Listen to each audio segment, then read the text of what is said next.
I saw that picture came. I think I can do it without it. I saw you, and you stopped your car. You know better. Hey, you. You got your title? That's right. Because who knows after church, I'll have to try to arrange boy said I'm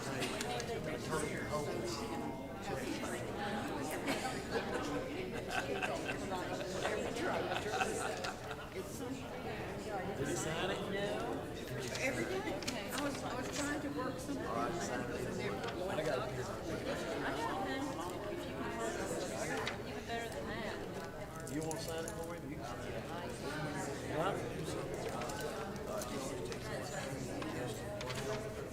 What? Just like it says on the start there. It's like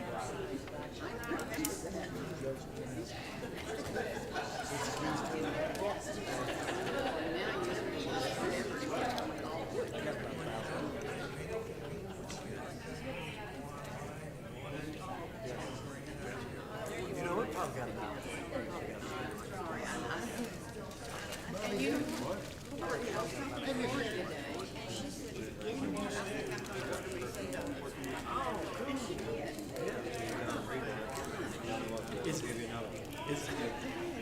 well, I've got 5. But just forward, I just need you should.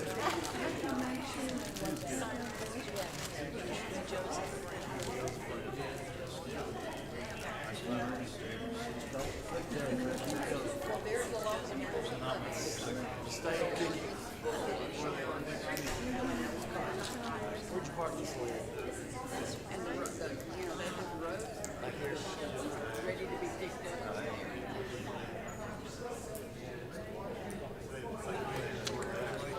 No, I don't. Hey, if you want to build a sale, just sign my name to it. Lifetime. See, you can do all that, and I give you your license and get one and sign it. Does it cost that much? I can record you.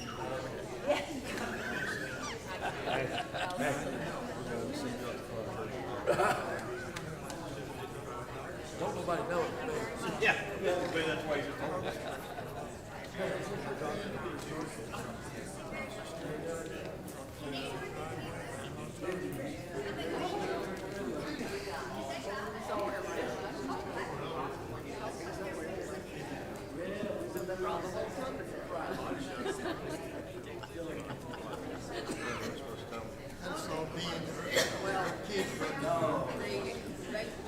We would have to leave it that way.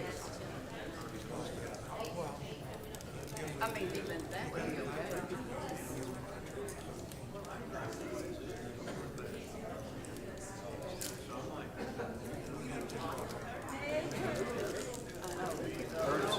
Hey, Curtis, who's the expert Why on don't you come? I said, we did not. Okay, I'll get the plans. I will. You got it. I got it. Not that I was going to.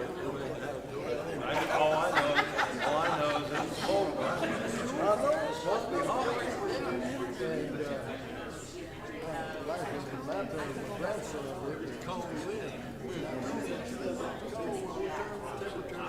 You did not order.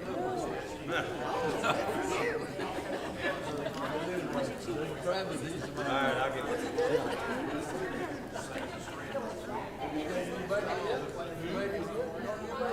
Not yet. We're waiting. We're out there talking to them. Oh, yeah. Yeah, pretty soon it'll be morning.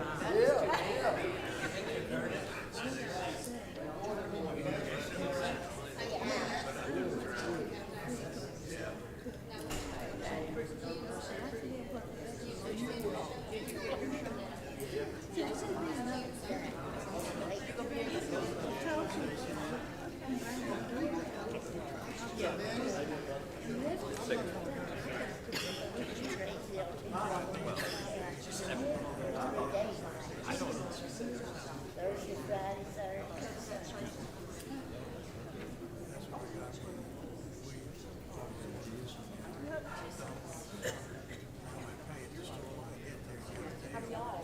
Hey, how are you?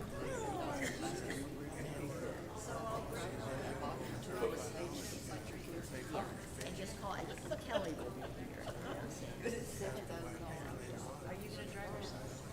No, I think they told me that we'll be back.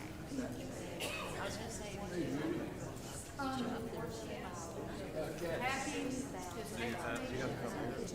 See, Cleo will be bringing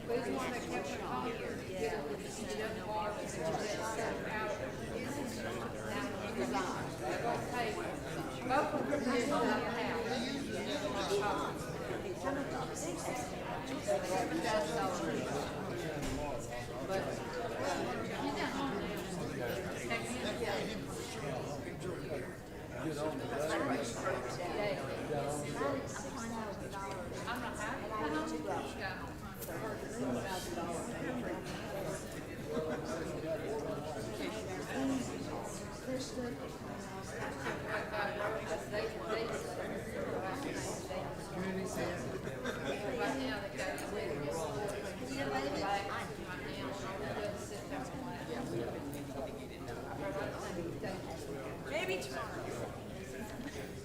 Oh, she's right.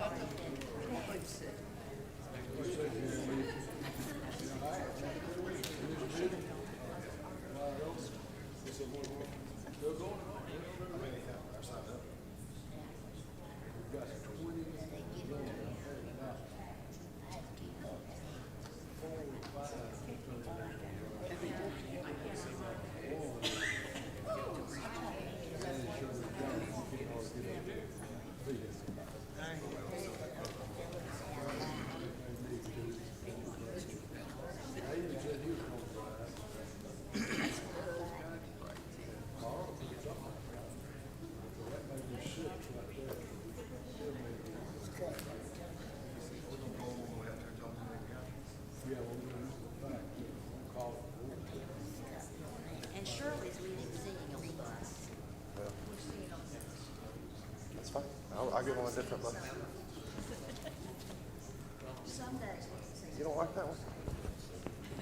I don't know singing that, just everything. We went to Snellville with him, we got to listen to Alabama though. He said that was his, Amen.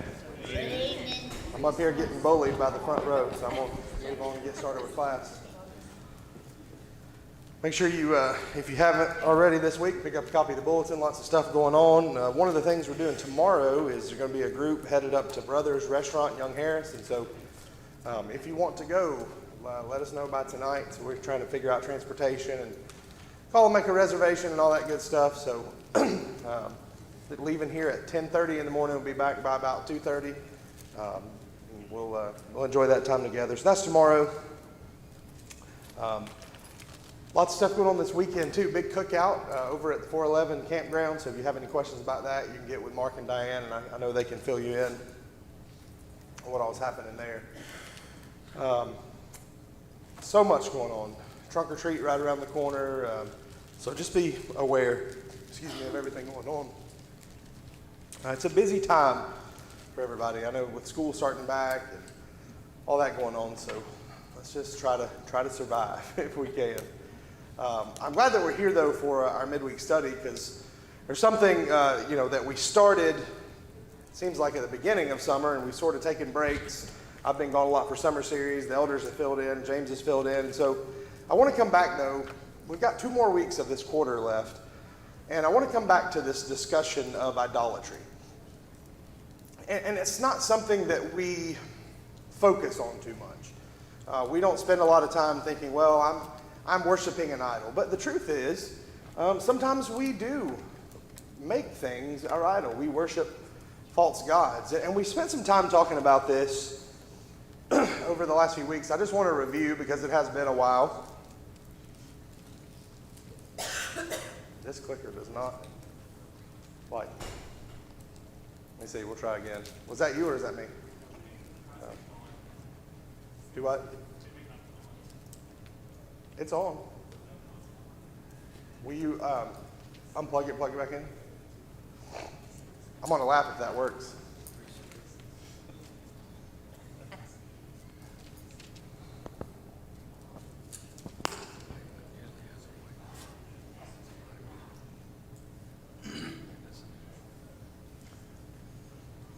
While we get the technology fixed, our other clicker stopped working, and the expensive clickers won't work because they have a shorter range between the computer and the clicker, but this one's supposed to have a long range, so we'll see. But idolatry, we treat symptoms of things when really idolatry is the cause, and we don't think about that, right? I saw this story recently, and it was a guy who had been on a mission trip to India. And when he came back, he was showing his friend pictures. And in the center of the living room of these Indian citizens was a statue, an idol to one of their false gods. And every chair was seated in a way where the chair would face the false god. And so the guy that was telling the story said he just thought that was so strange. So he went home and got in his chair and got in the recliner and started looking around the living room and realized that every chair in his living room faced what? The TV. And so we don't think about things being idols, but idolatry is the cause when our heart is not fully devoted to what it should be. Yeah, this is not working. You can just click through, James, if you don't care. So God is not interested in being the first priority. God is not interested in being the first priority. God demands being the only priority. We can click through there too. And so the heart then is the battleground for making God the focus, the central focus of our lives. You remember the very first one of the 10 Commandments? What was it? What was the first commandment? Yeah, you shall have no other gods before me. And you remember we said that should more correctly say maybe you will have no other gods in my presence. You will not have any gods at all outside of the one true God. And so we have to make him then the first priority in our heart. Go ahead to the next slide.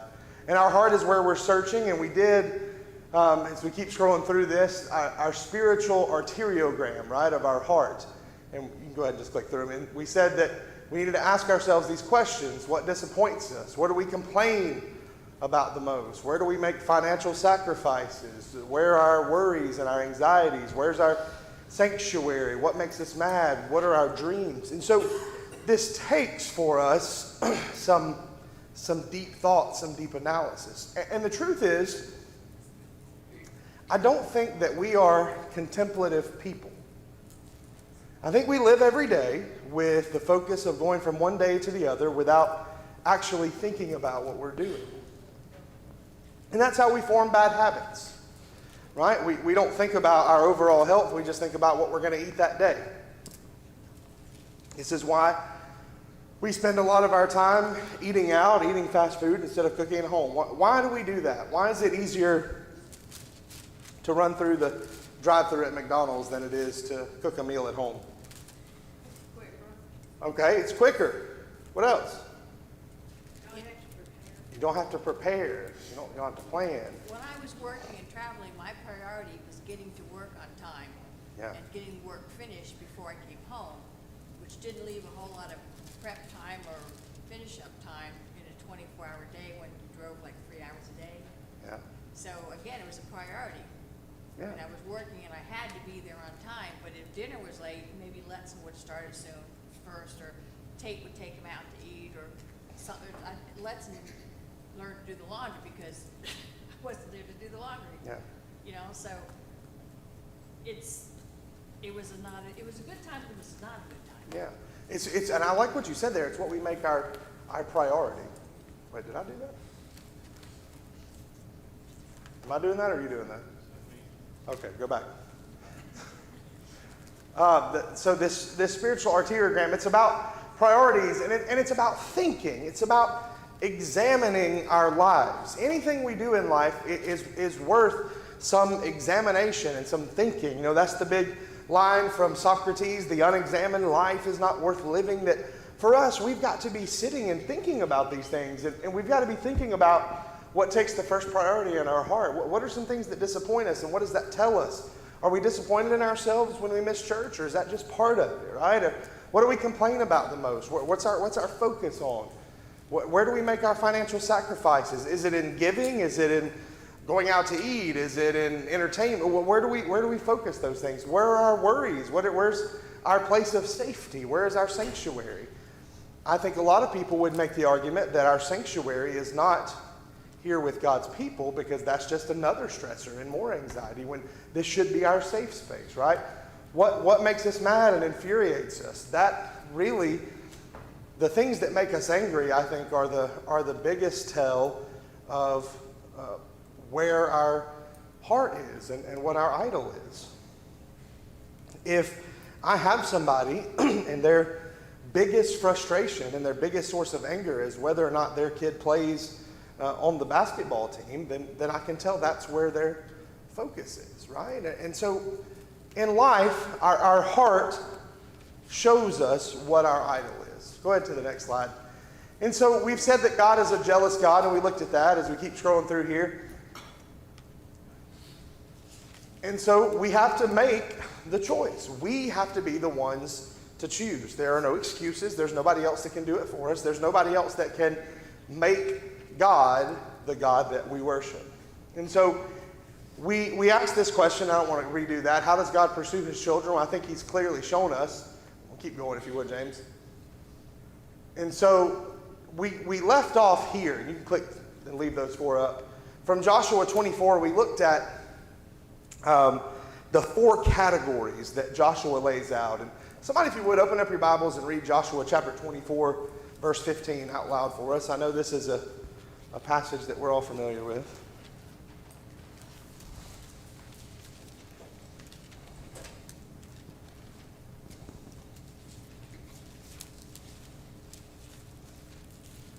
James, we can try and their battery in this, and then if not, we'll just order another one. Do we still have the white one back there? You want to try it? Hey, Kayla, will you grab that white clicker?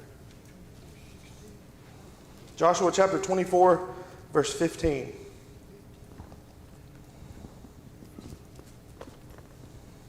But as for me and my house, we will serve the Lord. There should be some stuff leading up to that.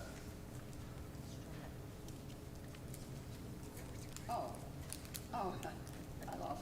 I just said.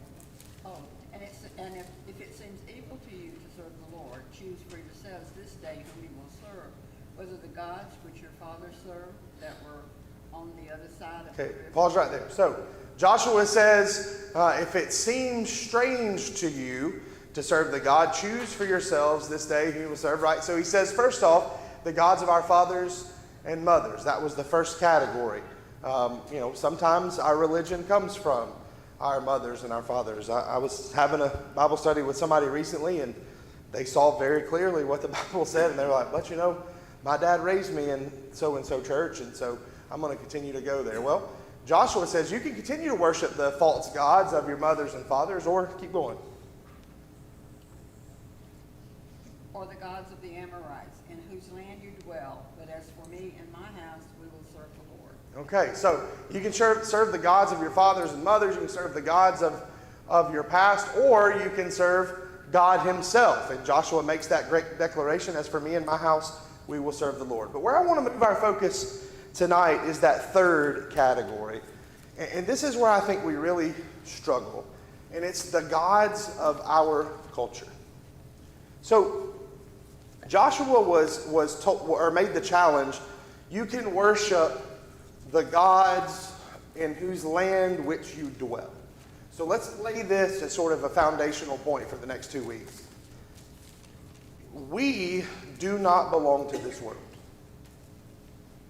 We don't belong to this world. We are strangers, we're foreigners, we're pilgrims, we're exiles, we're different. We don't live here, we don't abide here, and thus our heart should not belong here. And you know, we talk about this all the time. I feel like we beat this to death, right? We look at 1 Peter chapter 2, verses 9 through 11. John wrote about this as well, that, you know, we don't belong to the world. As a matter of fact, the world is going to hate us. But let's be really, really honest for a minute, and we can open this up for discussion. How do our lives look different than the lives of the people around us? Okay, but what's different for us? What do we do what do we not do that other people do? What do we do that others don't? What do you think? Well, we have a standing appointment on Sunday mornings, Sunday nights, and Wednesday nights. Okay. So we attend services. But let's be real. Y'all are the Wednesday night crowd. We can be truthful. How important is attending every meeting of the church to most Christians? Not very important. As a matter of fact, we have in our culture this sort of prevailing opinion that, is it working? It works. Wow, it was the battery. Okay. Thanks, guys. That's not working again. Nope. Hold on. It could be operator I mean, y'all see me hit the button, right?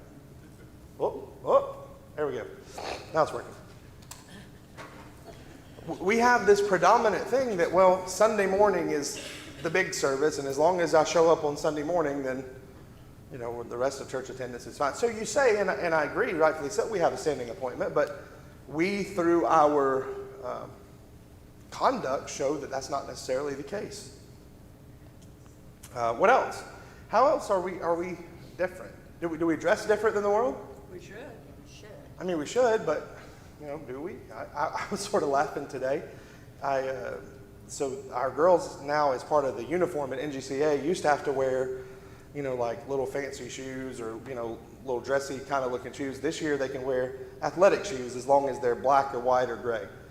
And so Nora loves to wear her tennis shoes. She's been wearing them. Mila's kind of considering it. So we ordered her a pair of shoes, a new pair of shoes last night to see if that would excite her to do them. And, you know, they're kind of a popular shoe. And I was just kind of noticing today, probably half of the girls at our school are wearing that exact same pair of tennis shoes. And I thought, man, that's the culture that we live in. Right? We don't dress that differently. We want to fit in, right? You know, we want to be comfortable. These fishing shirts are popular, and, you know, these shoes I have on, Hey Dudes, they're pretty popular. Probably half of you guys in here have some at home. We do that. I don't know about you. I dress for comfort rather than style now, but, you know, we don't dress different. We're not the Amish. We don't wear coverings. You know, we're not. We don't wear different apparel like some Orthodox Jewish folks. We dress like everybody else, so we look like everybody else. Now, hopefully we have a standard of modesty and appropriateness that the rest of the world doesn't, but I don't know, get on Facebook on prom weekend and you tell me if Christians dress differently than other people. You know, not trying to be hurtful, but let's be honest. Well, that's another thing, the culture. I mean, the culture doesn't create clothes that are modest. Like, I wear a lot of recycled things in that because I can find something that matches my style. I could sew, but I'm too lazy. But when I was younger, my mother made all my clothes, so she kind of controlled it. But then when you buy your own, you cannot buy something that is not available. And it is next to impossible to buy ladies or young girls' dresses that come anywhere close to you. Yeah. I mean, it really is tough. Yeah. And even shirts. I mean, T-shirts, even now T-shirts are smaller, even before you wash them. Yeah. So, Yeah. I mean, really, All seriously. right, listen, I know this issue comes up when we get ready for Bible camp every year because the standard for backwoods is that shorts for anybody have to go to the knee. and you tell a teenage girl that, and they look at you like you are a nut. And they said, they don't make them. And so I said, well, go to the boys section. And they all go, well, I guess I could do that. But I'm not gonna, right? We do that. And yeah, is that over the top that the shorts go to? Of course it is. But it's trying to establish and not leave any room for immodesty, in that setting, because it's not what you're there for. But it's the way that the world is, and it's not that we try to seek that way, but we feel a need, and look, we feel this need as parents for our children to blend in and to be accepted. But I mean, what? And I'm not meaning this to beat us up, but what's really different about our lives? Is it the shows we watch? Are they different? The movies we go to, are they different? The ways that we engage, the way we spend our money, the way we spend our time, is it really different than the world around us? And I think if we're being truthful, the answer is no. Now, certainly, hopefully, we have standards in the way we spend our time and the way we spend our resources, but we are, and we're lying to ourselves if we don't say this, we are at least mildly influenced by the false gods of our culture around us. And so what we have to do then is identify those things. Does that mean that we have to, start dressing in, burlap sacks? No, it doesn't mean that. Does that mean we have to, turn in our cars and drive, beat up? No, it doesn't mean any of those things. There's nothing wrong with taking advantage of modern, sensible things, but it's our standard for living that has to be directly influenced by the loyalty of our heart. And that's what it all goes back to. The rest of this stuff is fluff. The rest of this stuff is superficial. It goes back to where our heart is. And so what I want to do for the next 2 weeks is we're going to look at what I believe are some of the most telling, some of the most influential, some of the areas that we struggle with as it relates to idolatry, modern day idolatry. And I've taken some of these from the book, and some of them I've cut out, but I think these will be beneficial to us. And so as we keep going here, it's still not working, James. You just have to click through. There are three, what I've called here, temples of false gods. The first one is pleasure. The second one is power. And the third one is love. And we're going to try to get to some of the first couple this evening. If we go to the next slide, I want to read a page to you from this book that kind of tickled me when I read it.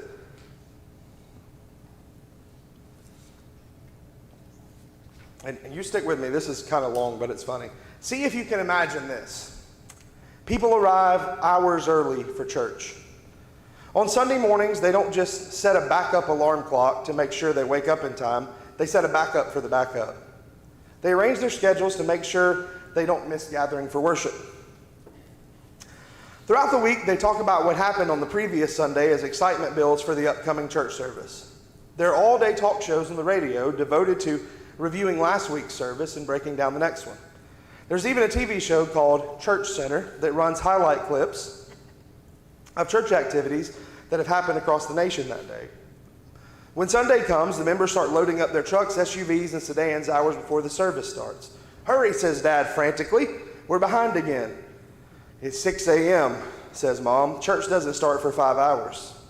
Dad replies, "The last time we left at this time, we had to park 3 miles from the sanctuary and sit in the nosebleed seats.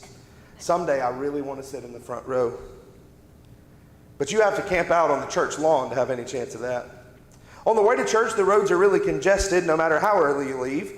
At the building, there are vehicles parked as far as the eye can see, and folks are out tailgating. Some have elaborate spreads prepared, breaking out portable grills and lawn chairs in the church parking lot. Some have television monitors and satellite dishes so they can catch updates from other worship services while they wait for their own. It's nice weather today, but that doesn't really matter. Even in the dead of winter, they'll be out here in the same numbers. The masses began filing into the sanctuary, cheering with great passion and excitement. Once the service starts, the people are all on their feet. Not that they ever sit down. Of course, a bunch of young guys are in the front row. They've probably been here since Friday night.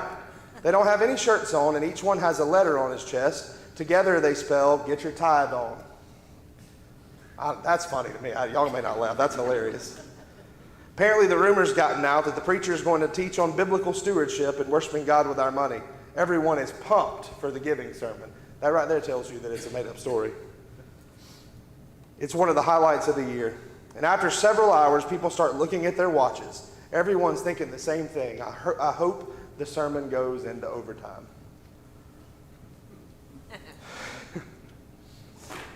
What's that describing, of course? Football game. Game day. Game day, right? Listen, it starts next weekend.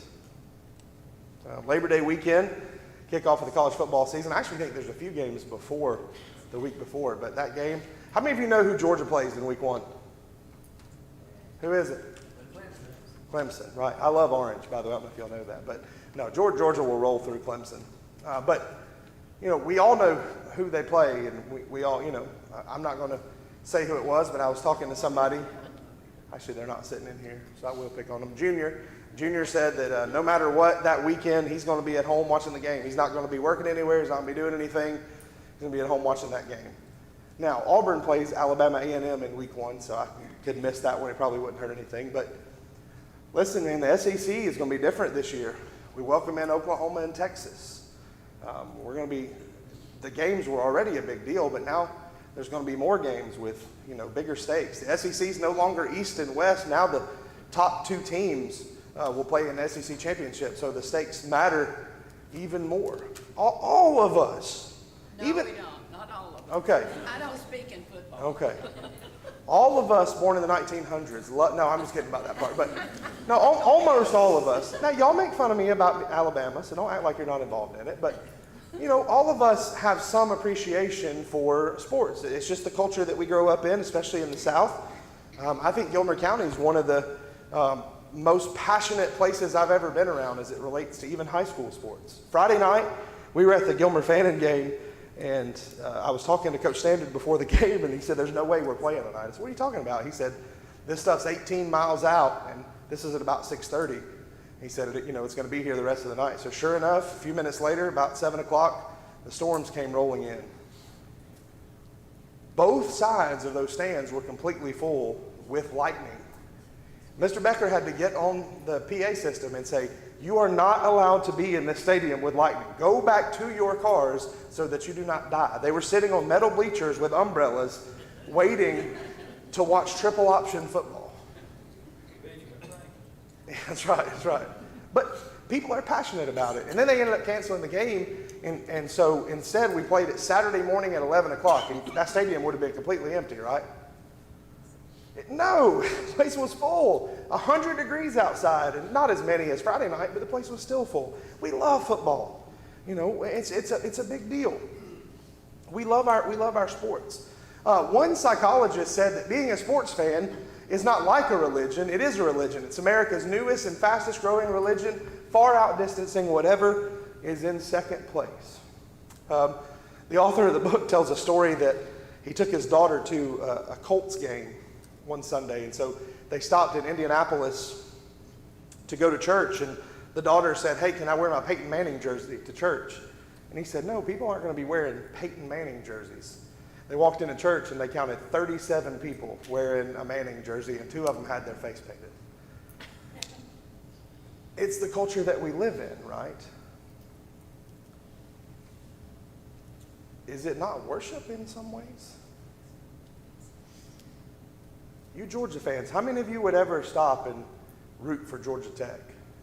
You would get rid of all your Georgia stuff, you would go buy yellow and blue stuff, if you could find it anywhere, and start pulling for Georgia Tech. How many of us would do that? You will not hear me in any positive light utter the words roll tide. It burns my tongue to even say it out loud, right? We don't abandon our faith in our teams. Imagine if we had that same passion and that same fervor about God. We deal with and we wrestle against the gods of pleasure, and we could go in a lot of different ways, and the book talks a lot about food as a god and how we use food to replace God. It talks about physical pleasure, but I think this is the issue that we're wrestling with the most. You can just flip through all those. Think about this. So celebrities, right? There's a boxing match coming up between Mike Tyson and Jake Paul in a few months. Do you know why Jake Paul is a famous person? He's famous for being famous. He went around doing stuff on YouTube, and millions of people started following him. He decided to go into boxing for fun, and now he's probably one of the most widely known celebrities in the world. He's famous for being famous. We worship celebrities, right? And for you older folks that say, oh, I would never, I've been in people's houses and seen the pictures of Elvis on your walls. I've seen the pictures of John Wayne on your walls. We have always loved our celebrities, right? We've always loved our celebrities. Video games.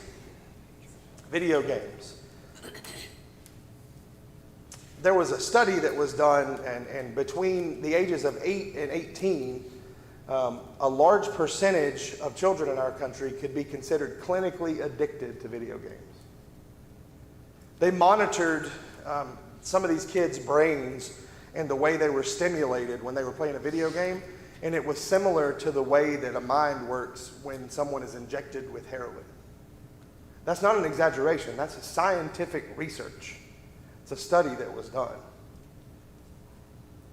I don't know how many of you have teenagers. My kids aren't old enough for that yet, but it's a real thing.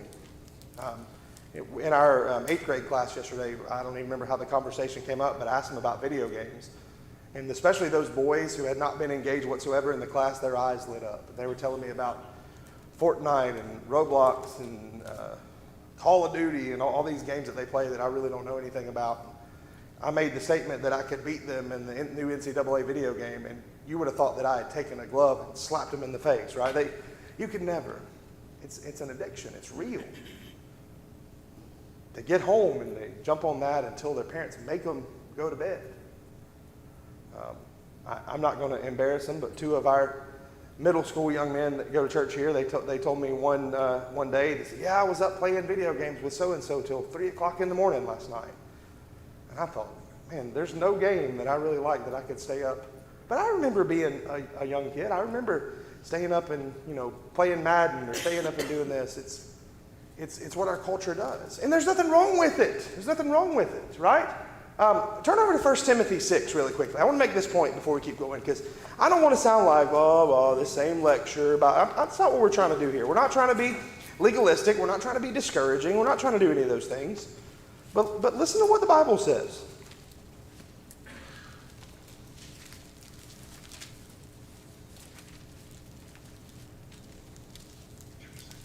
Command those who are rich in this present world not to be arrogant, nor to put their hope in wealth, which is so uncertain.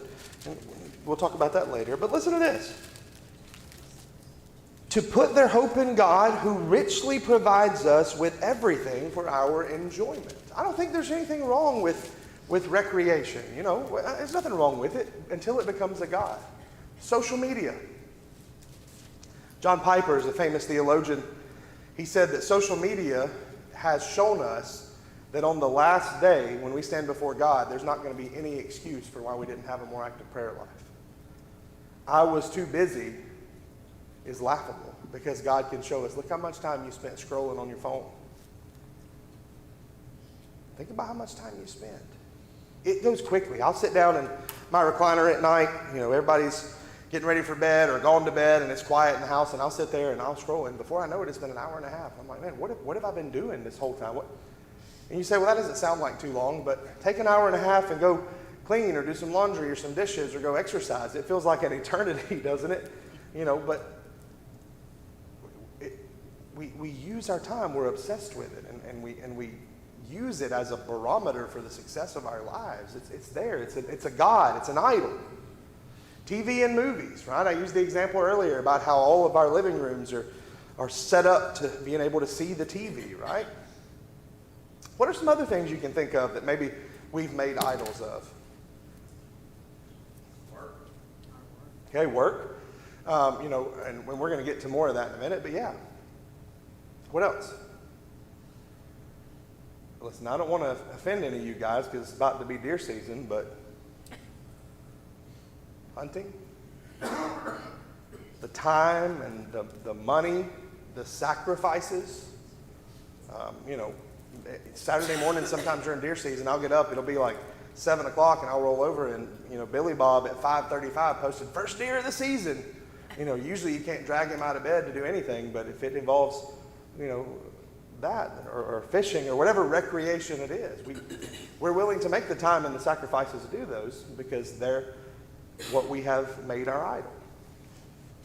So we have to be careful, I think, with this idea about our entertainment idols. Anybody think of any other ones that exist?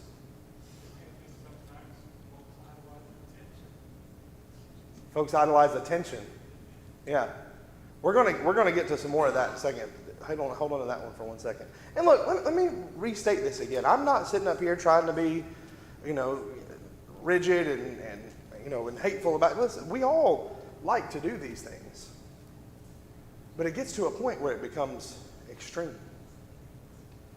I'm tired of the ball game battle.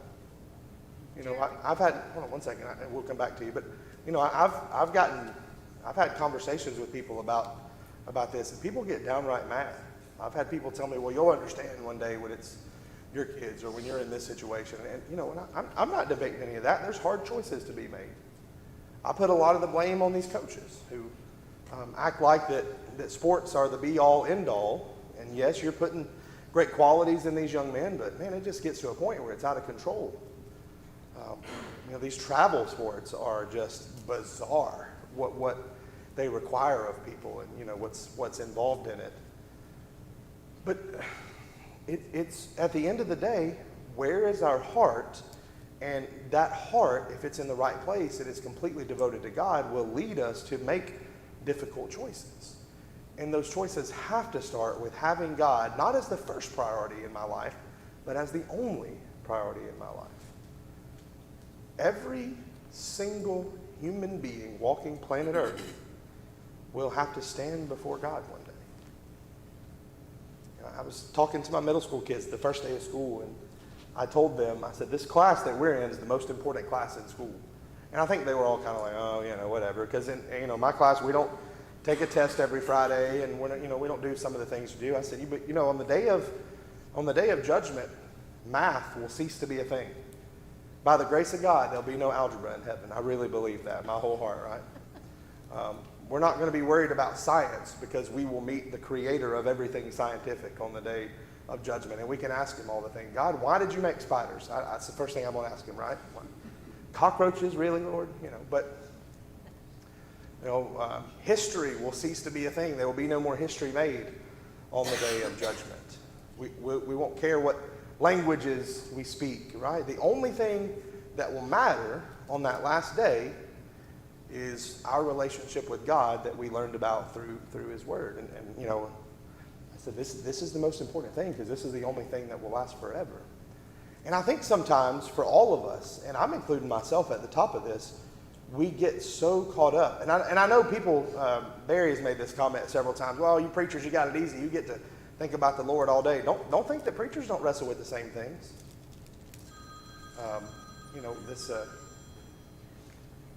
This deal with preachers sometimes they can have problems. There's right now on Facebook there's preachers wrapped up in a big argument again about this issue of the Holy Spirit that's been going on for 75 years, and it's riled back up because preachers and people involved in ministry have egos and opinions, and sometimes our own self, we can make our own self God instead of letting God be God.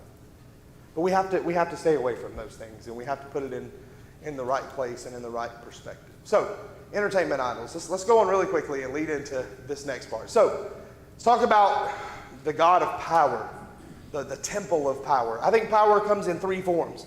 Number one is success. We fight tooth and nail for success. Number two is money. Number three, achievement. Let's go to this next slide, and then we'll finish for tonight.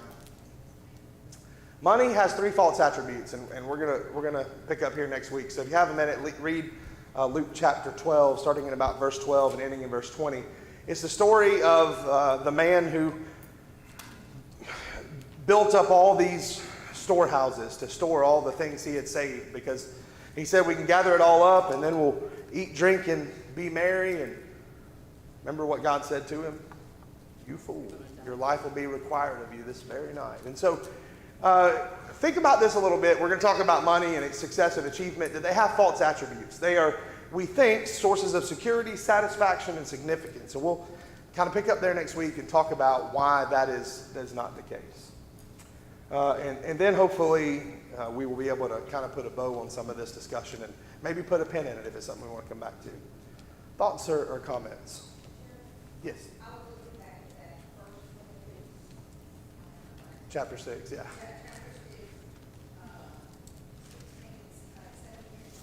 Mm-hmm.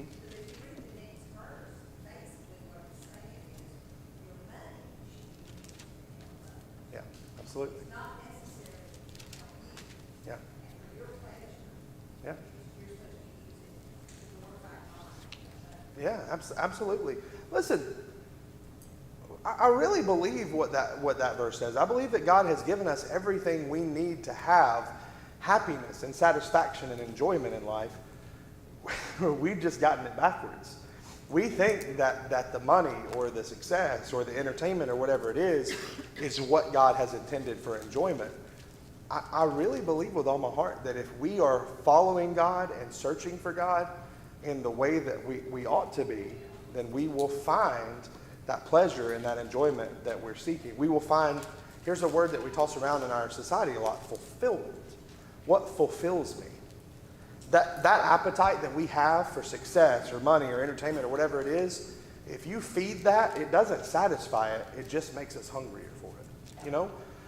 There's a story that I read recently about somebody who was talking about their very first home they lived in and all the different problems. And they said some 25 years later they were laying in bed with their wife and they were laughing about that. And then they looked at each other and said, are we really any happier now than we were then?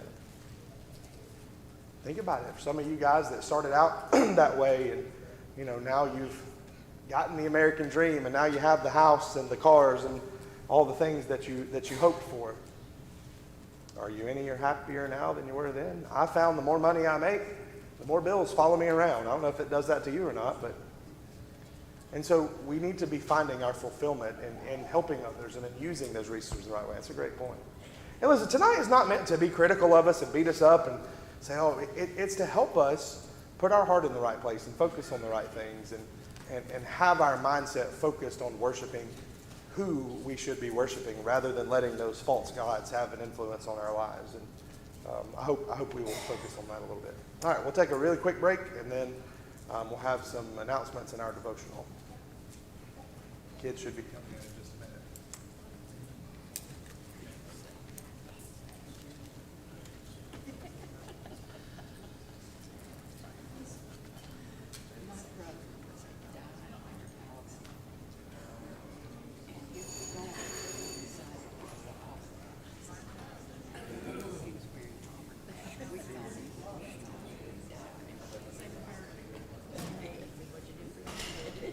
Did it quit after a while? Did it quit yesterday after a while?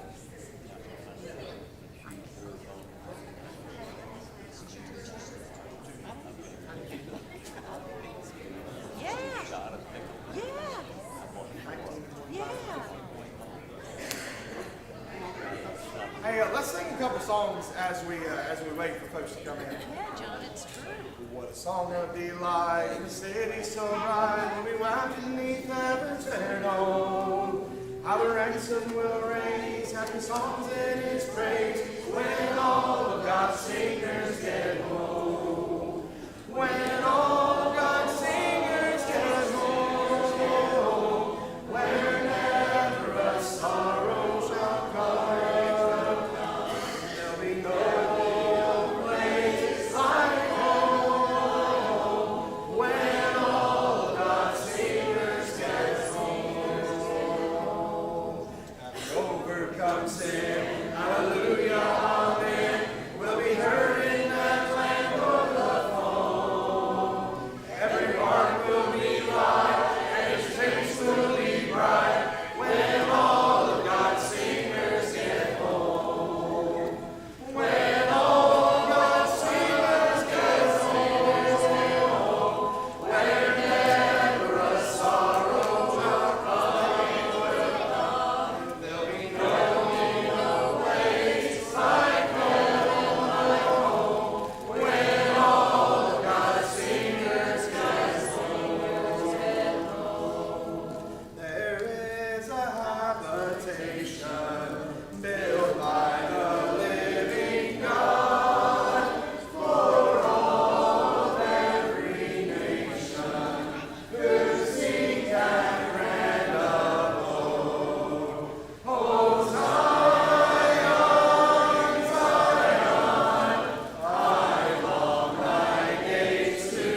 hope everyone's had a great week. I know the weather's been a little cooler and it's been nice.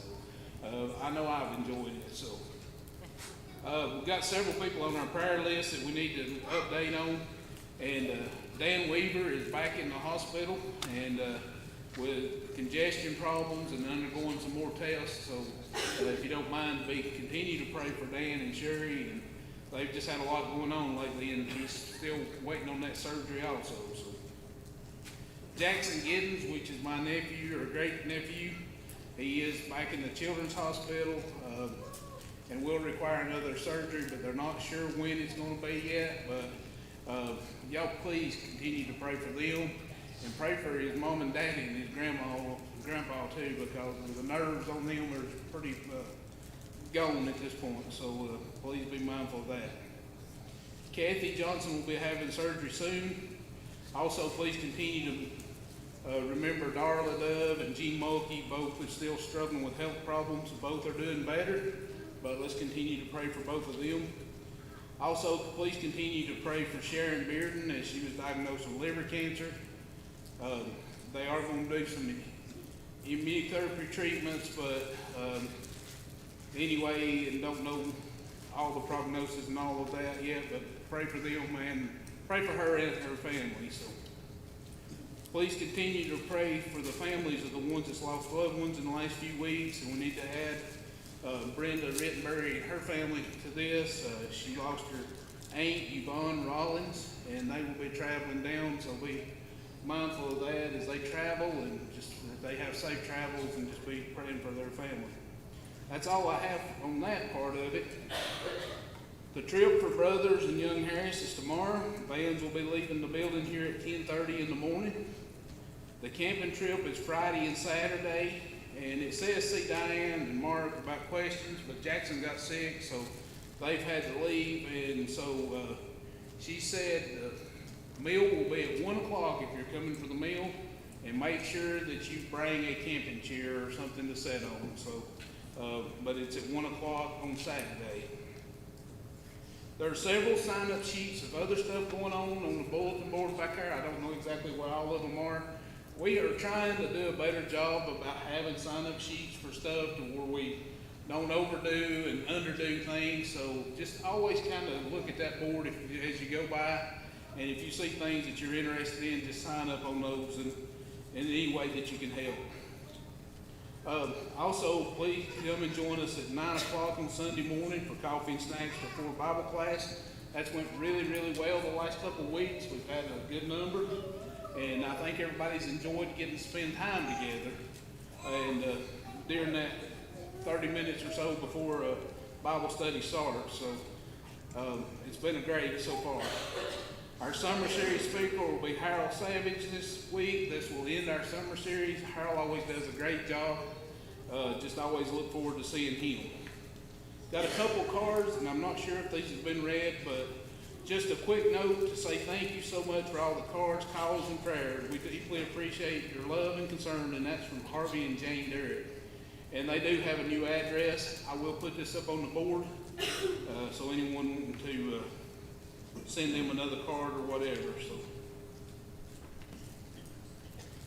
and then it says, thank you for your words of sympathy, your voice of concern, your gesture of caring, and the love you offer. Tom Hall family, we deeply appreciate your prayers, beautiful live plant, and delicious meal. Your support during this difficult time means so much. Thank you. So, if nothing else, Tim's going to lead our singing tonight. Shep, I think, is going to have our prayer, and Jeremy will do our deal.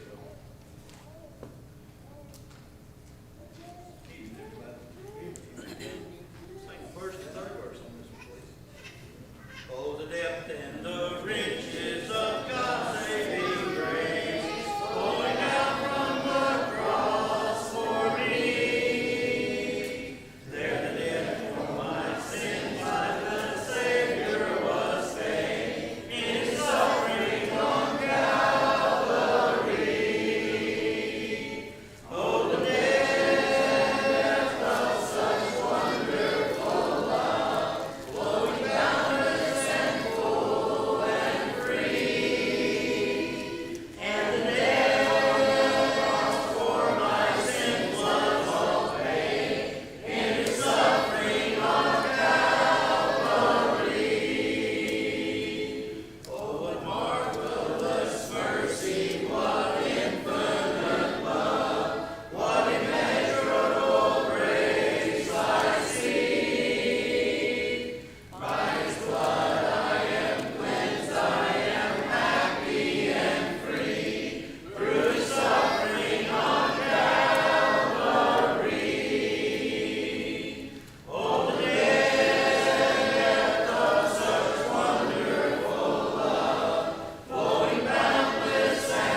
If you have your Bibles, turn them to Ecclesiastes chapter 2 for just a minute.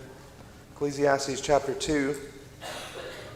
We had a special yet dangerous event that happened this week. Addie Jones has turned 16. Now, she's not driving yet, so you have a couple more days of safety. Her test is on Friday, I believe, but to help celebrate her, we're going to hang out after church, have some cupcakes in the back, so come back and hug her neck and tell her how much you love her. I don't say this lightly. Addie is a wonderful kid. I get to see her every day at school and how she interacts with others and how she treats others. And a lot of times we say, oh, so-and-so's a great kid, and they're the devil behind closed doors. But Addie's a great kid, and we're very proud of her and everything she stands for, and happy to celebrate her. So come hang out and have some cupcakes and tell her happy birthday after church tonight. Ecclesiastes chapter 2. You ever throw a pity party for yourself? You don't do that. I guess I'm the only one. You have a day that's really long, really tough, and you're tired, and sleep won't come, and the kids keep you up all night, and the kids at school are tough, and church is hard, and your mind is all over the place, and maybe money's tight, and things don't go like they're supposed to, and you get frustrated, and you sit there and you think, man, am I happy in life? You ever ask yourself that question? Am I truly, really happy? And we sit and we think, if I could just be happy, if I could just find some way to be happy, life would be more tolerable.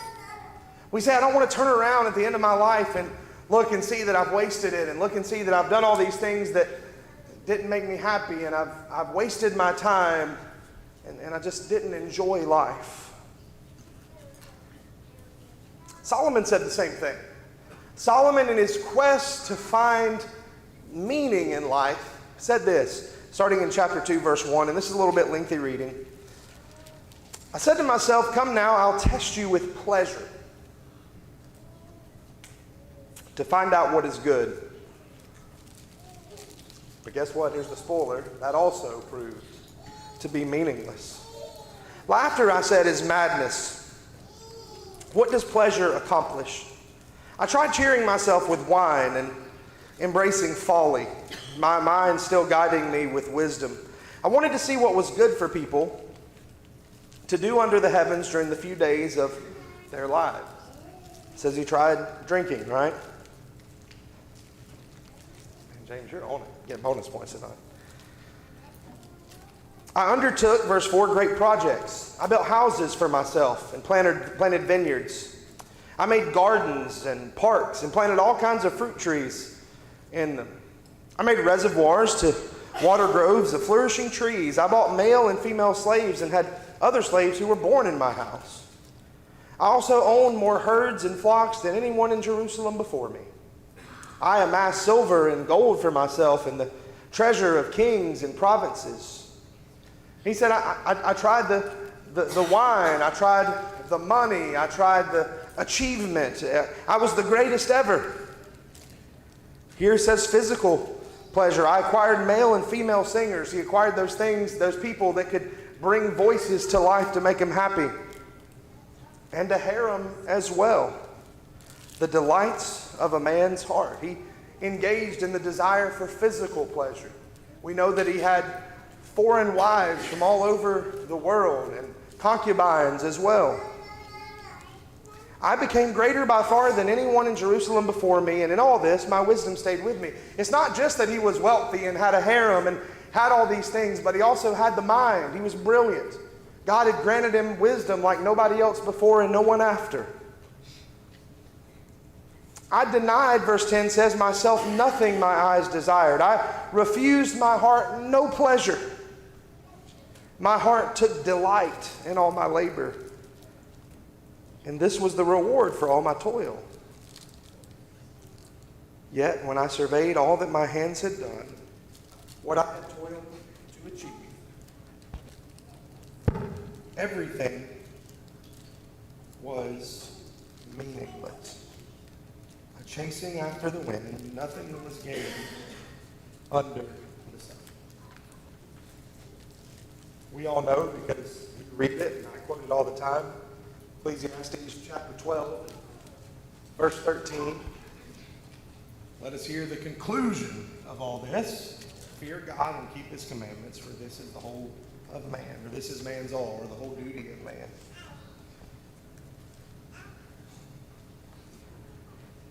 If all of life, as I think it is sometimes, is a search for us to find pleasure and to find happiness, every one of us will reach the end of our lives sorely disappointed. Because this world is not meant to, nor will it ever, nor can it ever make us happy. If you think it's money, work, put in those hours, get that job, get all the money you want. It's not going to make you happy. Achieve whatever you want, get those degrees. It's not going to make you happy. Plant, build, whatever it is that you think will make you happy. People think sin will make them happy.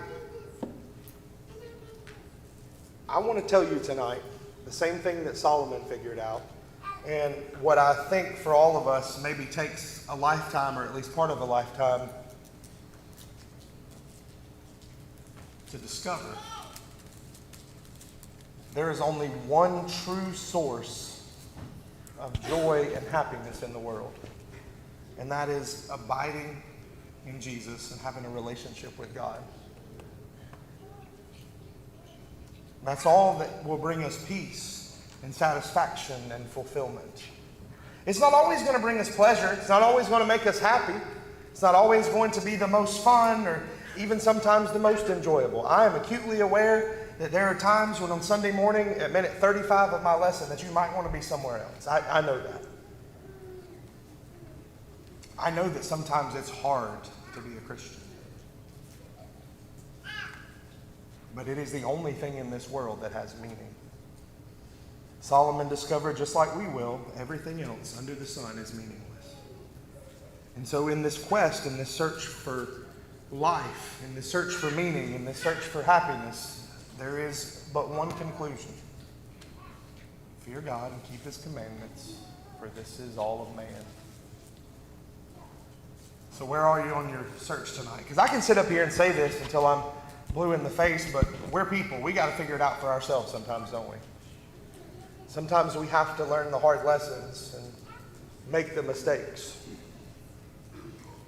But we serve a God who will forgive us of our mistakes and who will help us. And so if you're here tonight and you need some help along your journey, you need some strength and some love and some support, we'd be glad to help you with that. If you're here tonight and you're not a Christian and you're looking for meaning, there's only one place to find it.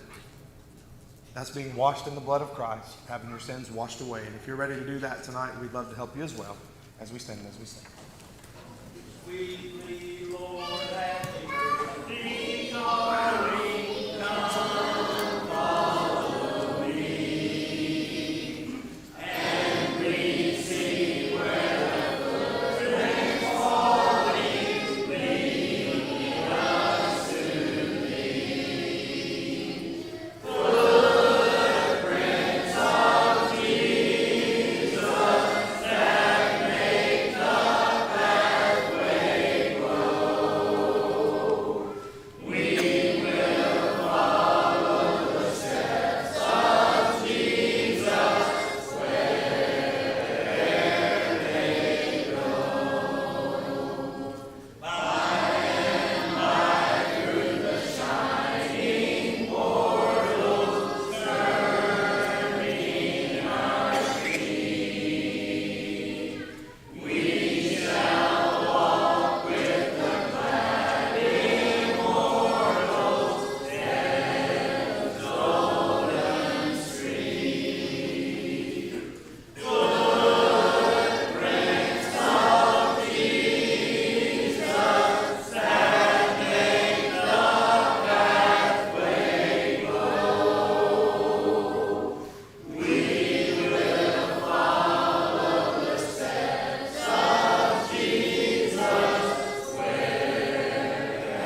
Will you pray with me?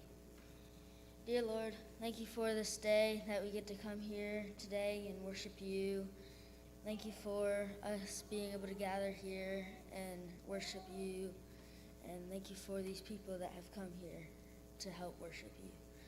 Thank you for everything you've given to us, Lord, all the days of our lives. And thank you for you continuing to give to us forever and ever. I just pray that you help the sick and the poor so that they can get better and get what they need. And thank you for everything you've ever given to us, Lord. In Jesus' name.